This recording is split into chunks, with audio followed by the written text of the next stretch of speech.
Hi everybody, welcome to Live with Chaudhry. I'm here in Brighton for BIA's Bioprocess UK, and I'm delighted to join by Jules Haggerty from CPI. You can tell me a bit more about CPI and what they're doing here this week at Bioprocess UK. So, Jules, first of all, it's lovely to see you. How are you?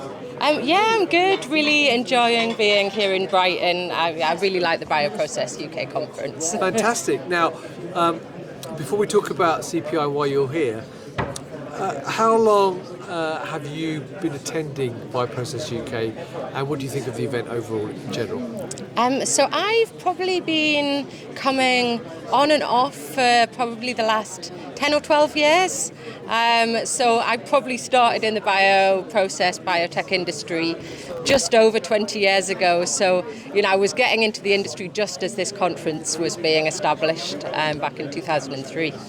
Fantastic. Now, we were talking about your role off camera, and you've got a couple of roles. So what's your role specifically for CPI that you're talking to people about today? Yeah, and it's a bit of a mouthful. So I'm head of our intracellular drug delivery centre. Right. So we'll come to that in a second. Yeah. For people not familiar with CPI, though, can you give us a quick overview of who CPI are and what you actually do? Yes, so we are a UK-based, independent, not-for-profit research and technology organisation. So we work across quite a lot of different advanced technology areas, but medicines manufacturing is probably the largest focus area. So we've got kind of facilities mainly in the northeast of England, but also up in Glasgow, and we are funded partly through the government as part of the Catapult network to help translate great ideas, early stage academic research through to something that's industrially kind of relevant and viable and ready to kind of launch onto the market. Right, and you mentioned obviously your new centre that you're responsible for. So tell us a bit more about that. What is it and why did you open it? So it actually came out of some of the work we did with the vaccines task force during COVID. So we did some interesting kind of self-amplifying RNA vaccine work with the government. And as part of that, everyone kind of started asking us about lipid nanoparticles. These seem like they're really important, critical, they're difficult to get hold of. There's license fees. What do we know about it? And so they asked us as CPI to do a landscaping study where if we got great capability and expertise or research groups, and where are their gaps? And from that, we created a business case for government investment. And after a couple of years of working with government, that was funded at the start of this year. So it's a distributed centre of excellence, so it funds both CPI as the lead partner, but also key other catapult centres and academic institutions around the UK.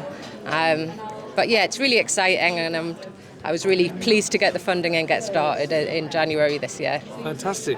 Now, obviously you guys are involved in a lot of new innovation and development. So from your perspective, what do you see are some of the key trends that people should be aware of for the coming months and years? Yeah, I think from a CPI perspective, the key areas we see are the move towards a more diverse set of modalities, and I think it's a mistake to think it's a movement or transition from small molecules or traditional biologics to just cell and gene therapies or RNA. It's about what we're seeing as a much greater diversity of modalities and medicine types, and we need to be equipped. So to have the processes, to have the skills and the training, to have the facilities that will be able to adapt. So that's one key area. The other major trends we see, and this is, it's ongoing, is the sort of digitalization. Sure. So, it could be modelling, or if we want to call it AI and machine learning these Sure. days, but increasing use of automation and robotics as well. I think going beyond just a liquid handling robot or basic kind of machinery. So those key things, and the new kid on the block is sustainability. That's something that we're definitely seeing more in the small molecule world to start with, but I think it's getting much more attention in biopharma as well now. Brilliant. Well, Jules, I appreciate the time out. Viewers, by the way, I bumped into Jules only a couple of hours ago and said, hey, do you fancy doing an interview? And she said yes. So this is all unplanned, as always, and unprompted. So she's done a great job. So Jules, I really appreciate taking the time out to talk to me today. I hope you enjoy the rest of the conference, and tomorrow as well, of course. So there you go, viewers. If you are here at Bioprocess UK, come and talk to Jules and the rest of the team at CPI. If you're not, then obviously you can follow them on LinkedIn and go to their website to learn more as well. So Jules, lovely to meet you. Have a great event. Yeah. And viewers, thank you for watching. Until next time, as always, stay well and stay safe. Bye-bye.